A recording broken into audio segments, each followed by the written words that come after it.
Welcome back to the Financial Advisors Workshop. This is a show where we interview some of the top folks in our industry about how they run their practice. And we really have some great people in the financial advisory business. And today we have Stephen Stricklin. Stephen is a teacher, a coach, a pastor, many hats. Steve, welcome to the Financial Advisors Workshop. Thank you, Ryan. It's great to be on your show today. Well, great. Well, you have a great company, Wise Wealth, and we're going to get to where we are today in a minute. But tell us how you got started. You were a teacher, educator, coach. Give us your background that lead you into this business. Absolutely. And I definitely think it's very relatable to what I do today. So when I first graduated from college, I moved back to Rhode Island, which is where I'm from. I'm a New Englander, currently live in Kansas City where my office is, but grew up in Rhode Island. In the first 6 years after I got out of college, I was a high school teacher and a coach at a small private school there, and really enjoyed it. I was working, my dad was a pastor of a church. I was working with him and his church staff. I was working with college students and doing the high school things, and everything was great. But I never really felt like that's what I was going to do for the rest of my life. And so I decided back in 2003 to move to Kansas City, Missouri. I had some family that lived in Kansas City, had some friends out here, and I actually came out here to go to grad school, but the grad school was a seminary because I was thinking about following my dad's footsteps. I thought I might go into like full-time ministry. But when I got to Kansas City, the philosophy of the seminary I went to was, hey, we do our classes at nights and weekends, and you work a regular job during the week. And so since I had been a high school teacher and a coach, my first job here while I was going to seminary classes at night was I was selling insurance to teachers. I'd always been interested in money and finances. And so that always got my attention. And so, that was my first job in this industry, selling auto and homeowner insurance to teachers during the day, going to seminary class at night. But then it didn't take long. That first year I was here trying to figure out what I was supposed to do with my life, what my calling was, that I really did feel called not to like full-time ministry in a church setting, but full-time in the sense of helping people with their money. I feel called to help people be free to give and to serve and to enjoy life. And so kind of changed the whole direction of my life. I thought I was going to end up in Rhode Island or Boston or something like that. But as it worked out, I went from selling insurance to teachers to getting a securities license to be able to start my own firm in 2007. Nice. So you said you started in 2003, and that was primarily insurance. Okay. That was insurance. So my first year in the industry was all insurance. The next year I went to a place where it was all investments. And then, when I started my own firm, I decided, there's a place for both. And I see in our industry, a lot of times some people they do one thing or the other. So they're insurance only and they kind of like downplay investments. And there's some people that are investment only and they think, you should stay away from insurance. Thankfully, I didn't know any better. And I got trained from the insurance people and I got trained from the investment people. And I just said, when I had the chance to start my own, I said, you know what? There is no such thing as a bad product, only a bad fit. We're going to be objective from day one. And so our firm, Wise Wealth, we offer insurance and investment. So the ministry has a big connection between the financial advisory world and the ministry, isn't it? It's about teaching and training. Absolutely. It's about teaching, training, coaching, helping people get to where they need to go, helping people reach their, full potential.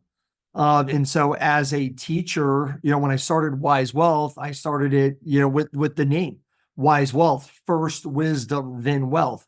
It's all about educating people. So I still feel like I'm a teacher. I don't think that changed. I just changed from teaching history and speech and coaching basketball and these things to coaching people how to plan for retirement, teaching them what they need to do and be aware of. So I'm still a teacher. It just happens to be in the financial planning field. So Stephen, where do you do your teaching of financial literacy issues and financial training? Where do you do your current teaching? Yeah. So over the years, basically, I've written a book called Simplify Your Retirement. I wrote a course called Simplify Your Retirement. So as a teacher, I was able to do these things. So we created our own curriculum. And so for years now, we basically have invited people in our community to come take this course. It's a 5-hour course where people can learn everything they need to know about retirement planning. It certainly leads into a conversation with our team. By the time you get done teaching this course, people have the information they need, have the knowledge they need. They know whether or not they like you and trust you. And so our method has always just been teaching. I would say that the majority of my clients over the last almost 10 years, the first time they ever saw me was standing in front of a classroom teaching. That was, we get referrals. We meet people one-on-one, but the majority of clients, first time they ever saw me was teaching a class. So it's very normal for them to see me standing up and teaching. And so what I've done over the years too is created other classes for people that are already existing clients. I think a lot of financial advisors, they go out there and teach seminars, they do workshops, and it's for people that are not clients. Then you have all these people that said yes to you. They became your clients. They did like what you taught them, but then you never teach them again. And so we said, look, we're going to create something for clients. We call it Wise Wealth University. We have a Wise Wealth Summer Education Series. So I am constantly standing up still in front of our clients, adding value to the relationship by teaching them other things, long-term care or Medicare, whatever the case may be, adding value to the relationship by continuing to teach and instruct. That's what we do. That's great. Stephen, the Simplify Your Retirement, the book, what is the gist of that? Is it just training about certain subjects, or is it really trying to take things and make it simple for people? Yeah, it really is, focused on retirement planning. So if someone were to look at this book and say, hey, I want to learn about investing, that would not be the book. You know what I mean? This book is about what you need to be aware of when it comes to thinking about and planning for retirement. So we will talk about, healthcare, inflation, taxes, Social Security, and then, how you handle a lot of those risks, what you're planning for doing those things. So our whole focus is all these things are out there, longevity risk, and inflation, all these things are there. You need to be aware of it, but you don't really have a plan unless you've addressed every one of those risks. Some people think they have a plan because they have a portfolio. Some people think they have a plan because they have a 401k or an insurance product. Well, all those things are part of the plan. You don't have a plan unless you've addressed all the risks. Mm-hmm. And so Simplify Your Retirement is saying, here's what you need to know. Here's how you deal with it. It doesn't have to be complicated. Right. I'm a certified financial planner. I always tell, my clients, look, I have the credentials to make this complicated. And a lot of people, their value is on giving people a plan and charging them thousands of dollars, and it's complicated. Look, our approach is we're going to try to make this as simple as possible. Here's a one-page plan. And so we teach about a one-page plan in there. In our philosophy at our firm here, we use a 3-bucket approach, a liquid bucket, an income bucket, and a growth bucket. So in the book, Simplify Retirement, that's how we're making everything simple. We're using a 3-bucket approach. We're teaching about it, and that's what we're talking about in that book. That's what we're talking about in our courses too. A 3-bucket approach to retirement income planning. Nice. So having done all this for a number of years now, you were listed as one of the finalists for the Retirement Advisor of the Year in 2015. So tell us about that and how did that all come about? Yeah, that's a good one. That was a great honor because it was the final 5 in the country. I think it's because that was around the time that I wrote Simplify Your Retirement, that I was teaching these courses. And at that time, most people were doing, dinner seminars. It was almost like the courses were kind of new on the stage. Now a lot more people are doing them. They're out there, but it was kind of like new. It was kind of like cutting edge. You're teaching a 2-day, 5-hour course and you're charging people to come take your class, not giving them a free dinner for showing up. So that was different. And so I think that's a lot what led to it. And I think just a philosophy of education first. If someone were to say, how would you describe your firm? I would say we're an education-based financial planning firm. I tell all advisors that I've coached, that I've worked with, I always tell them, how you get your clients is how you keep them. So for us, how we got our clients is through education. And so that's how we continue to educate them. We didn't come into this thing saying, hey, our portfolio is better than your portfolio. You should move your money here. Our returns are better than your returns. You should move your money here, because if that changes, the clients may or may not stay. So we focus on education to start and all the way through. And that's how we're adding value to it. And I think that was a big part that resonated with that committee that was looking for, retirement advisor of the year. That's tremendous. It's great. It's great to be confident in what you're doing, but it's also great when other people recognize it. And that's Yeah, I really, appreciate that. really Yeah, wonderful. thank you. Yeah, So that's appreciate it.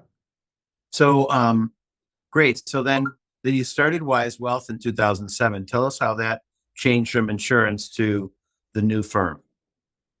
Yeah. So I had an opportunity. Actually, I was working for a company. It was a financial planning firm in downtown Kansas City. And this is kind of a unique story. I was selling corporate bonds for them.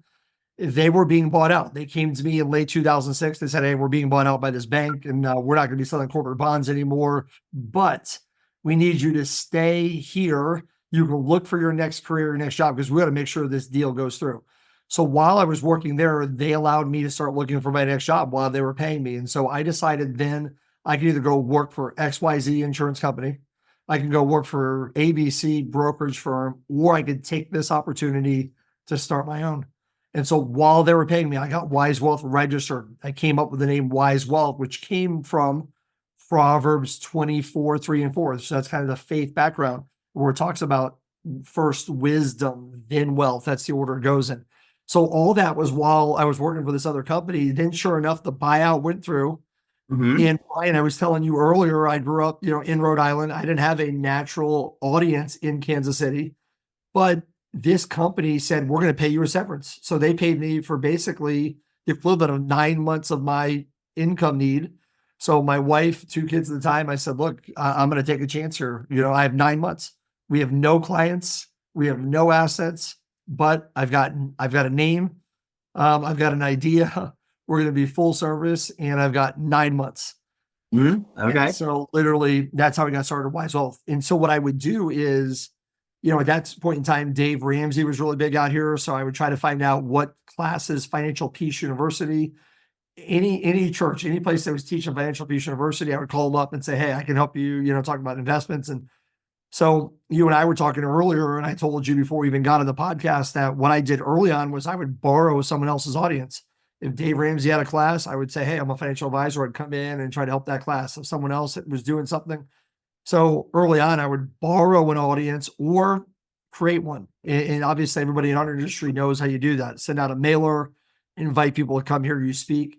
My strength has always been in communicating and teaching. So I've always preferred standing in front of a room with 20 people instead of one-on-one. So I've always been a believer in one-to-many marketing. So that was my teaching background. So I was fine with that.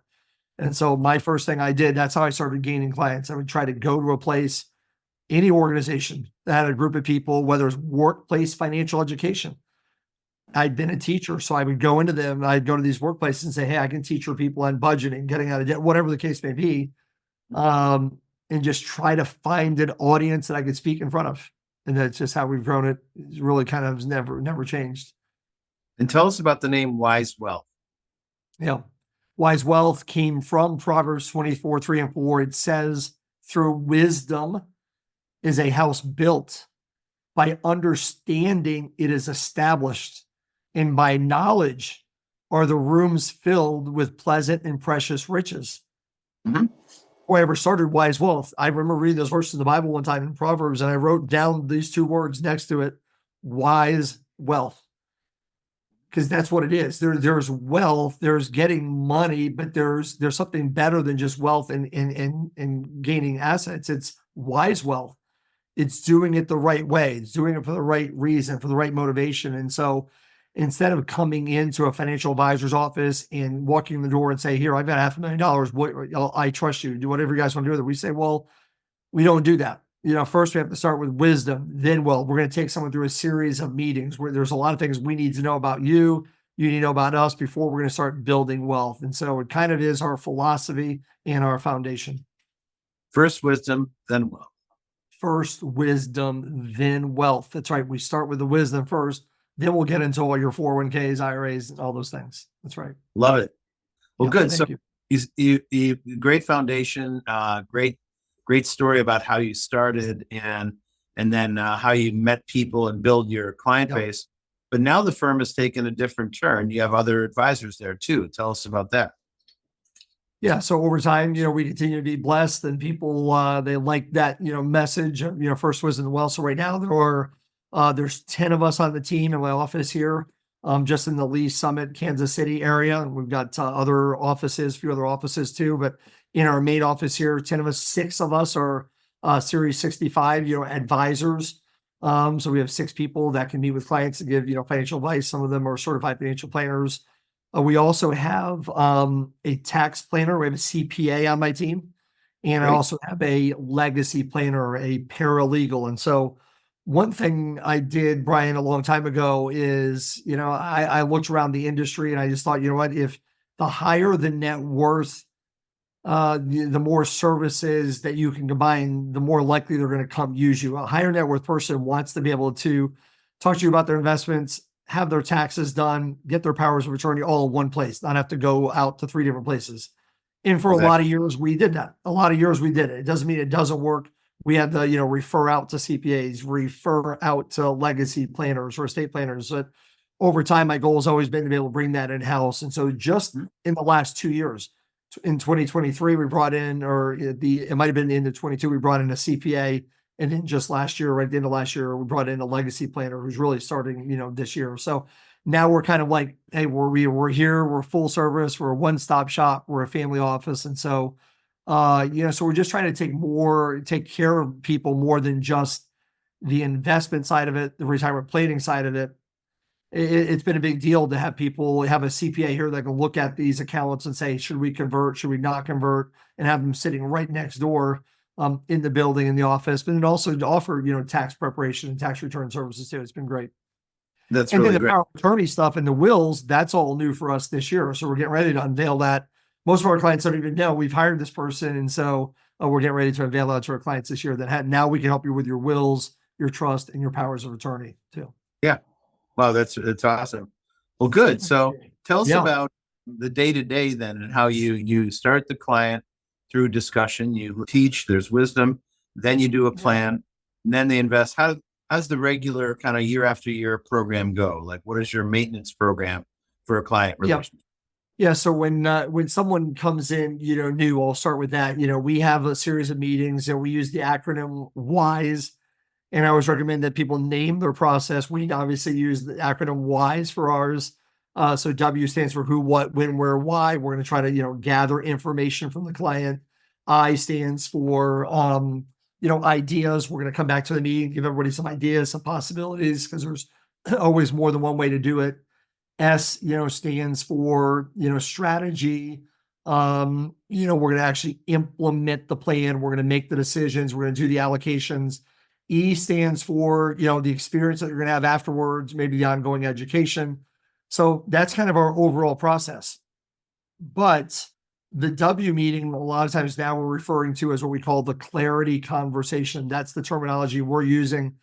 Hey, why don't you come in? Let's have a clarity conversation. So the whole goal there is let's make this clear. What do you actually need? And so a lot of questions in that meeting, no advice. It's just a informal clarity conversation. Then the next meeting is what we call the possibilities meeting. That's kind of like the I meeting. So we're going to say, okay, based on our last conversation, since we are full service, since we are objective, since we can do investments and we can do insurance, here's maybe 1 or 2 ways to get this done. Which approach do you feel, most resonates with you? And we're going to make a decision. So in other words, we make it clear from the beginning that you have a decision to make after the first time we meet. And that is whether or not you want us to give you our recommendations, advice you feel like we're the firm. At the end of the second meeting, you have a decision to make. It's not which approach you want to go with. It's whether or not you want to work with our firm. We're not going to continue to meet forever. You have a decision to make pretty much after the second meeting if you want to move forward. How we move forward, we can take our time and do that. But whether or not, and if you're going to move forward, we try to decide that after meeting number 2. Nice. So Yeah. then, okay, so meeting number 2, then you come up with a plan. But then how often do you meet with clients once they have their plan established, and then we're now tracking the plan and seeing if we followed through with everything said we were gonna do? Yeah, that's a good question. And this might be a little bit unique because we don't have a specific cadence. So What we would say is before retirement, there tends to be more meetings. So there's more planning and things like that. After retirement, the plan is set, it's done, you're living on it. Technically, we don't have to meet as often. Okay. Right. So before retirement, we're meeting more. After retirement, maybe not as much. It just depends. That's one way we look at it. The other thing we look at is there are certain ages, there are certain milestone years that we're always going to initiate a meeting. When a client Mhm. turns 59 and a half, when a client turns, 62, when a client turns 65, there's certain things that happen, as you know, at those ages. So we always tell our clients, we're going to initiate at certain times, but we want you to initiate as often as you like, whenever you like. So we don't limit that per se. But you can initiate whenever you want to initiate. We're going to initiate certain periods of time. When someone first becomes a client, certainly we're going to meet with them after the dust settles, all the assets are here, all the accounts are open. We're going to meet with them in 100 days. That's the first time. 100 days later, we'll meet with them. Hey, is everything good? Then we're going to schedule an annual review. We will do that up front. Then from that point forward, it's going to be certain ages, it's going to be certain milestones, and then we're going to let the client dictate when they need to meet. And there's two reasons why we can do that. One is because of the way we do planning. The way we do the 3-bucket approach, it doesn't require a lot of changes. The only thing that changes is if their plan changes. So if your plan changes, we need to meet. Otherwise, we're not making a change to this plan. This plan is a long-term plan. We're not going to change our mind about the investments every year, every month, every week. We're going to change that as your needs change. The only way we're going to know if your needs change is if you tell us. Right. So we're not going to proactively say, let's buy, let's sell it. So since we don't do investing like that, it doesn't really require us to have to constantly do quarterly reviews, annual reviews, because we're not focused on the investments. We're focused on the plan. We're focused on their peace of mind. We're focused on retirement, those kinds of things. So it's kind of like when they come in from the beginning, we set the stage of the types of advisors, planners that we are. So you set the expectations, and then your clients understand it, and they're fine with it. If you set the expectation, I'm going to meet with you every quarter, I'm going to meet with you every year, then that's what you got to do. That's your value prop. Our value proposition is different. We're going to put together the plan. We're going to take our time. It's going to take us a long time to get the actual plan in place. So I would say when someone first becomes a client here, that first year, they see us a lot. Yeah. And then after that, it gets less and less. Right. Okay. But the other thing I was going to say too is we're constantly doing education events. So 3 times a year in the summer, we have a summer education series. We do classes at our office called Wiselow University. So even though we might sit down and do a review with a client once a year or so, we're seeing them a lot more than that. But it's not one-on-one.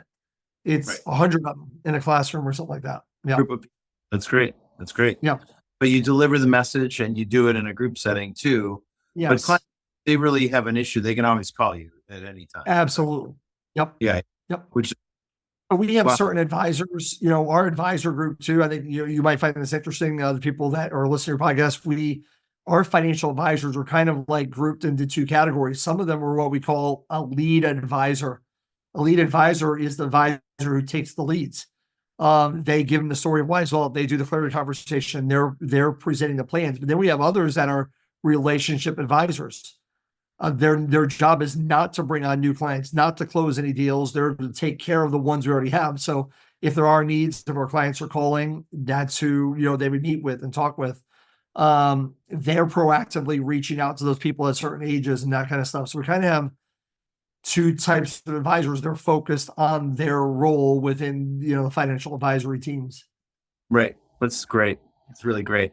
Well, good. Sounds like you have a great thing going. So we're coming to the end of our time here today, and it was really interesting to hear how you've done this and how you organized it.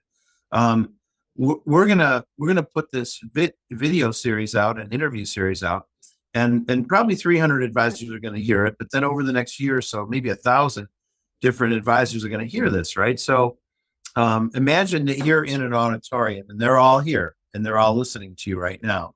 But what kind of message do you think you would like to send to them?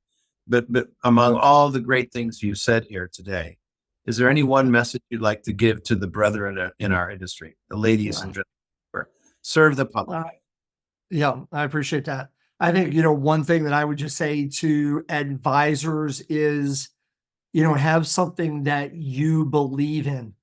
In other words, I don't think there's anything wrong with someone who is, insurance only. If that's what you believe, good. That's great. If you're an investment only person, if that's what you believe, insurance, if you believe in both, but have something that you actually truly believe in, then you're going to be successful at it. What I always tell my team is this: in order to be persuasive, you have to be persuaded. Right. In other words, if you truly believe that this product over here is going to change their life, you're going to be successful at that because you're actually persuaded of it. I know a lot of advisors out there, they're trying to teach someone else's beliefs. They're trying to Mhm. teach someone else's plan, someone else's program, which is why, by the way, Brian, I wrote my own class because I liked some of the ones I could get off the shelf, but it wasn't me. It wasn't the way that I would say it, how I want to do it. So I said, I'm going to be true to my own beliefs. So I would just say, yeah, I don't know, have a conviction, have a belief about what you believe about the market or products or whatever, and then you don't have to sell. You actually truly do believe that. Number one. Number two, the other thing I would say is, have a purpose, you know what I mean? Have a mission that is yours. The mission of Wise Wealth is basically can be found in one hashtag. We use the hashtag GSEL, and it stands for Give, Serve, Enjoy Life. So we're constantly telling our clients, this is our goal for you. We want you to be free to give, serve, and enjoy life. We want our team to be free to give, serve, and enjoy life. This is what I'm passionate about. So have a passion, have a purpose, and then tell everybody what it is. Mhm. If that's what it really is, tell everybody that's what it is, and they're going to believe you that that's what you want to do. That's why you exist. That's why you're doing this every day. So Nice. because it's true. So you believe it, you tell them, and then you believe certain things. It eliminates the concept of selling. What I never wanted to be was a salesperson. Right. I'm not a salesperson. I just have certain things that I really truly believe it's in the best interest of people to do it this way, and so I don't have to sell it. I'm telling you what I believe. If you don't, you're probably not going to be a client here. If you Right. believe in the same way that I do, then you're going to be a client here and you're going to stay. I'm not convincing people against something that they don't want to do. I'm not a salesperson. There's no tricks. It's having a belief, it's having a passion, having a conviction. Yes. That's awesome. Oh, great. Uh, that shows through in everything that you do. It's pretty clear, and that's how Thank Wise you, Wealth Brian. to become one of the top firms in Kansas City, and you as a top advisor in the country. So we're honored to have you. Thank you for being with us today, and Thank you, we look Brian. I for appreciate it. great things from you in the future. All All right. right. Thank you. Thank All you. right. Thank you. Much. We'll leave it there, everybody, and we'll be back again with another interview on the Financial Advisors Workshop. Thank you for being with us today. Bye bye now.